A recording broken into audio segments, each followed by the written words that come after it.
السلام علیکم۔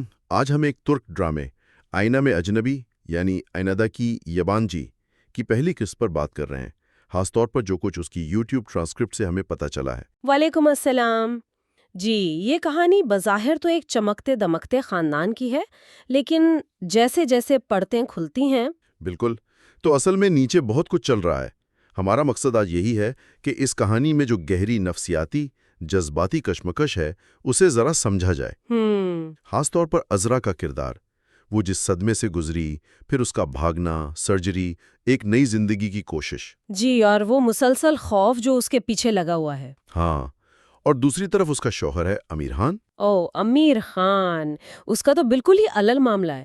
وہ کیسے چیزوں کو توڑ مڑوڑ کر پیش کرتا ہے، سب کچھ قابو میں رکھنے کی کوشش کرتا ہے۔ صحیح، وہ سب کو بتاتا پھر رہا ہے کہ عذرا ٹھیک ہے، جبکہ وہ غائب ہے۔ پریس کانفرنس منسوخ کر دی۔ جی، اور وہ طلاق کے کاغذات پر جعلی دستخط، مطلب یہ تو انتہا ہے۔ ان دونوں کرداروں کے بیچ ایک زبردست نفسیاتی جنگ چل رہی ہے۔ اور صرف یہ دونوں ہی نہیں، پورا کاراسلان خاندان وہ بھی عجیب رازوں اور طاقت کی کشمکش میں جکڑا ہوا ہے۔ بالکل، خاص طور پر امیر خان کی والدہ ہنزادے، ان کے اپنے ہی ایجنڈے چل رہے ہیں۔ ہاں، ان پر بھی بات کریں گے۔ اور یہ سب ان کی چھوٹی بیٹی لیلا پر کیا اثر ڈال رہا ہے، یہ بھی دیکھنا ہوگا۔ جی، وہ معصوم بچی۔ تو آئیے ذرا گہرائی میں اترتے ہیں اور دیکھتے ہیں کہ یہ کہانی کیا رخ لیتی ہے۔ تو شروعات عذرا سے ہوتی ہے، ایک ایسی عورت جسے لگتا تھا کہ اس کی شادی ایک پریوں کی کہانی ہے۔ ہاں، لیکن وہ کہتی ہے نا کہ میرا تصور بھی نہیں تھا کہ میری زندگی ایک ڈراونے خواب میں بدل جائے گی، کچھ بہت برا ہوا ہے۔ ایسا لگتا ہے کہ گھر کے تہخانے میں بیسمنٹ میں اس نے کچھ دیکھ لیا، کچھ اتنا خوفناک کہ وہ فوراً اپنی بیٹی لیلا کو اٹھاتی ہے اور بس بھاگ نکلتی ہے۔ جی، اس کا وہ جملہ میرے لیے پریوں کی کہانی ختم ہو گئی تھی، یہ اس کی حالت بتا رہا ہے۔ امید بالکل ختم۔ اور یہ صرف بھاگنا نہیں ہے، جسمانی طور پر بھاگنا تو ہے ہی نہیں، یہ اس سے کہیں زیادہ ہے۔ یہ ایک طرح سے اس کی پرانی زندگی سے، پرانی شناخت سے مکمل فرار ہے۔ ایک نفسیاتی نئی پیدائش جیسا وہ خود کہتی ہے۔ ہر فرار ایک نئی پیدائش ہے۔ واہ! بالکل، اور وہ کتنی محتاط ہے یا شاید کتنی مایوس ہے کہ وہ ثبوت جو بھی اس نے دیکھا یا ریکارڈ کیا، وہ ثبوت وہ اسے لیلا کی گڑیا میں چھپا دیتی ہے۔ یہ اس کا خوف بھی دکھاتا ہے اور یہ بھی کہ وہ جانتی ہے کہ اس کے پاس کچھ بہت خطرناک چیز ہے۔ جان بچانے والی چیز بھی ہو سکتی ہے اور جان لینے والی بھی۔ بالکل، پھر راستے میں ایکسیڈنٹ ہو جاتا ہے۔ اور وہیں اس کی ملاقات ہوتی ہے ڈاکٹر بارش سے، جو ایک پلاسٹک سرجن ہے۔ یہ بھی قسمت کا کھیل ہے۔ جی، اور وہ فوراً اپنی شناخت چھپاتی ہے، اپنا نام دفنے بتاتی ہے۔ اور جیسے ہی موقع ملتا ہے ہسپتال سے فرار، مطلب اسے کسی پر بھروسہ نہیں رہا۔ بالکل نہیں، اتنا شدید خوف ہے کہ وہ کسی پر بھی یقین کرنے کو تیار نہیں، یہاں تک کہ اس شخص پر جو اس کی مدد کر رہا ہے۔ اور پھر وہ ڈاکٹر بارش سے جو مطالبہ کرتی ہے، وہ تو رونگٹے کھڑے کر دینے والا ہے کہ میرا چہرہ بدل دو۔ مکمل طور پر کہتی ہے یہ چہرہ میری قبر ہے۔ سوچیں تو صحیح، کوئی اپنی شناخت سے اتنی نفرت کیسے کر سکتا ہے؟ وہ اس چہرے سے، اس ماضی سے مکمل نجات چاہتی ہے۔ اور اس کا ڈر سچا بھی ثابت ہوتا ہے جب وہ قاتل داؤد، جو لگتا ہے ہنزادے نے بھیجا ہے، اس پر حملہ کرتا ہے۔ اگر ڈاکٹر بارش نہ ہوتا تو شاید کہانی وہیں ختم ہو جاتی۔ اور سرجری کروانے کے لیے وہ کیا کرتی ہے؟ خودکشی کی دھمکی۔ جی، وہ اونچائی پر کھڑی ہو جاتی ہے کہ اگر سرجری نہیں کرو گے تو میں کود جاؤں گی۔ یہ اس کی مایوسی کی انتہا ہے۔ آخرکار سرجری ہو جاتی ہے، ایک نیا چہرہ، لیکن پھر ایک اور مسئلہ، یادداشت چلی جاتی ہے، ایمنیشیا۔ اب یہ کیا صورتحال بن گئی؟ نیا چہرہ، کوئی ماضی یاد نہیں۔ ایک طرف تو وہ شاید محفوظ ہو گئی، شاید اپنے دشمنوں کی نظر سے وقتی طور پر بچ گئی ہو، لیکن دوسری طرف وہ خود بھی نہیں جانتی کہ وہ کون ہے۔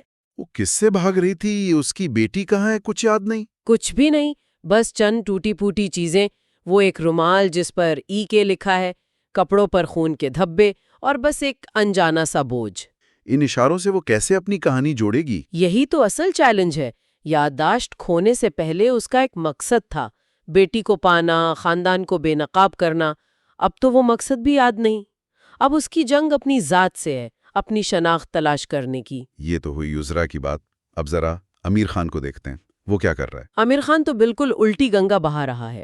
وہ سب کے سامنے عذرا کو ایسے دکھا رہا ہے جیسے اس کا دماغی توازن ٹھیک نہیں. ہاں، وہ کہتا ہے نا جب وہ بھاگ رہی ہوتی ہے، تم ٹھیک نہیں ہو، تم نے دوا نہیں لی. بالکل، اس کے خوف کو، اس کے فرار کو بکواس کہہ رہا ہے.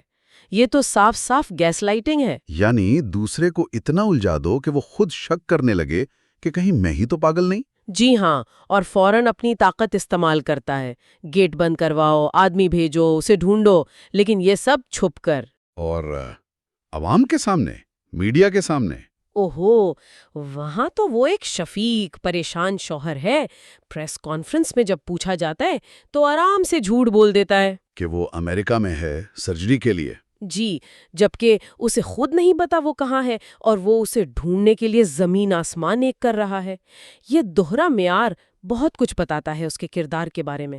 اور وہ لیلا کو کیسے استعمال کر رہا ہے، یہ دیکھ کر تو بہت افسوس ہوتا ہے. بہت زیادہ. کبھی جھوٹی امید دلاتا ہے کہ ماں کل آ جائے گی، کبھی اسے پارٹی میں لے جاتا ہے تاکہ سب نارمل لگے. بچی رو رہی ہے، ماں کو پکار رہی ہے، اور اسے ایک شو پیس کی طرح استعمال کیا جا رہا ہے. اسے یہ بھی پوچھتا ہے کہ ماں نے کچھ بتایا تھا. ہاں، جیسے بچی سے راز نکلوائے گا. معصومیت کا استحصال. اور پھر وہ بات جو سب سے زیادہ پریشان کن ہے، طلاق کے کاغذات والی. ہاں، اپنی ماں ہنزادے کے کہنے پر وہ تقریباً تیار ہو جاتا ہے کہ عذرا کے جعلی دستخط کروا لے. ہنزادے اسے سمجھاتی ہے کہ خاندان کی عزت بچانی ہے، سکینڈل سے بچنا ہے، تو وقتی طور پر یہ کرنا پڑے گا. اور امیر خان اس پر سنجیدگی سے غور کرتا ہے. مطلب اپنی عزت، اپنا امیج بچانے کے لیے وہ قانون توڑنے، دھوکہ دینے کو تیار ہے. اس کے لیے شاید خاندان کی نام نہاد عزت اور اپنا کنٹرول ہی سب سے اہم ہے.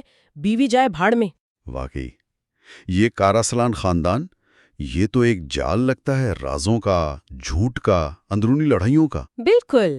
اور اس جال کی مکڑی کون ہے؟ لگتا تو یہی ہے کہ ہنزادے، امیر خان کی والدہ. ہاں، وہ بہت طاقتور اور سازشی لگتی ہیں. وہ بھی عذرا کو تلاش کر رہی ہیں. لیکن امیر خان سے چھپ کر، الگ سے. وہ اپنی ملازمہ مہری سے کہتی ہے نا، کیا کہتی ہیں؟ ہمیں عذرا کو امیر خان سے پہلے ڈھونڈنا ہے. اس کے پاس کچھ ایسا ہے جو میرا ہے. کچھ ایسا ہے جو میرا ہے. یہ کیا ہو سکتا ہے؟ یہی تو سب سے بڑا سوال ہے. کوئی راز، کوئی چیز. یہ بہت اہم لگتا ہے. اور کیا یہ ممکن ہے کہ ہنزادے نے ہی قاتل بھیجا ہو؟ مجھے تو قوی شبہ ہے. وہ مہری کو صاف کہتی ہے کہ داؤد کو پیغام بھیجو، عذرا کو ڈھونڈو اور امیر خان کو پتہ نہ چلے. اور جب قاتل ناکام ہوتا ہے تو وہ اسے کہتی ہے کام مکمل کرو. جی، اس کا مطلب تو یہی ہے کہ وہ عذرا کو زندہ نہیں پکڑوانا چاہتی تھیں، شاید مردہ. اور پھر وہ جعلی طلاق کا منصوبہ بھی اسی کا ہے. وہ امیر خان کو بھی کنٹرول کر رہی ہے اور حالات کو بھی. وہ ہر طرف سے کھیل رہی ہے. اور گھر کا ماحول، وہ تہہ خانہ. ہاں، وہ تہہ خانہ. وہاں جانا منع ہے. ایک ملازم غلطی سے چلا جاتا ہے تو اسے فوراً نکال دیا جاتا ہے، اور جرمانہ بھی. تاکہ وہ منہ بند رکھے. اس کا مطلب وہاں ضرور کوئی بڑا راز ہے. شاید وہی راز جو عذرا نے دیکھ لیا. بہت ممکن ہے. اور باقی خاندان میں بھی کچھ ٹھیک نہیں ہے. امیر خان کی بہنیں نہر اور ملڈا. جی، نہر کو عذرا کی فکر ہے. وہ امیر خان سے کہتی ہے کہ طلاق دے دو اسے. اور ملڈا اپنے شوہر سرحان کو، جو امیر خان کا بھائی ہے، اسے اکساتی رہتی ہے کہ تم بھی کچھ کرو، طاقت حاصل کرو. جبکہ سرحان ان سب سے دور بھاگتا لگتا ہے. ہاں، لیکن بیوی کے دباؤ میں ہے. غرض یہ کہ پورا ماحول ہی تناؤ اور سازشوں سے بھرا ہے.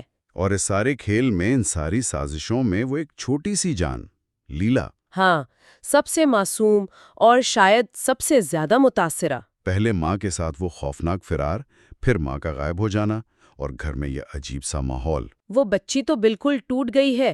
ٹرانسکرپٹ میں ہے کہ وہ مسلسل رو رہی ہے، کھانا نہیں کھا رہی. اپنی ماں کو پکارتی ہے، کہتی ہے میں ماں کے گلے لگے بغیر سو نہیں سکتی. اور باپ ہے کہ یا تو جھوٹے دلاسے دے رہا ہے یا اپنی سوشل گیدرنگز میں استعمال کر رہا ہے. اس بچی کی نفسیات پر کیا گزر رہی ہوگی، یہ سوچ کر ہی ڈر لگتا ہے. بالکل، وہ بڑوں کی اس جنگ میں بے خبری میں پس رہی ہے. تو اگر ہم ان سب باتوں کو جوڑ کر دیکھیں تو یہ کہانی ایک ایسی دنیا دکھاتی ہے جہاں محبت، خوف، کنٹرول، زندہ رہنے کی کوشش سب آپس میں الجھے ہوئے ہیں. جی، عذرا کو جو نیا چہرہ ملا، یادداشت کھو گئی، یہ شاید ایک موقع ہو نئی شروعات کا. لیکن یہ اسے بہت کمزور بھی بنا دیتا ہے. اسے تو یہ بھی نہیں پتا کہ بھروسہ کس پر کرنا ہے. دوسری طرف امیر خان اور ہنزادے ہیں. بظاہر بہت مضبوط، طاقت، پیسہ، دھوکہ سب ہے ان کے پاس.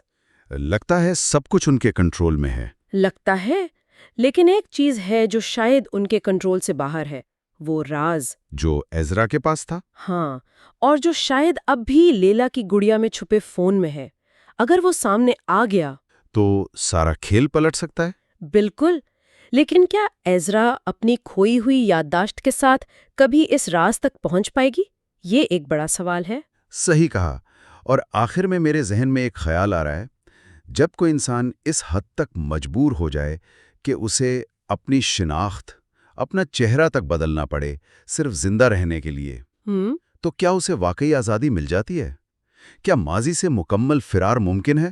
خاص طور پر جب آپ کا ماضی اتنا طاقتور ہو اور آپ کا ایک حصہ، آپ کا بچہ، وہیں پھنسا رہ گیا ہو. ہاں، یہ ایک ایسا سوال ہے جو یہ کہانی ہمارے سامنے رکھتی ہے، اور اس پر سوچنا چاہیے. بالکل، اس پر ضرور غور کرنا چاہیے.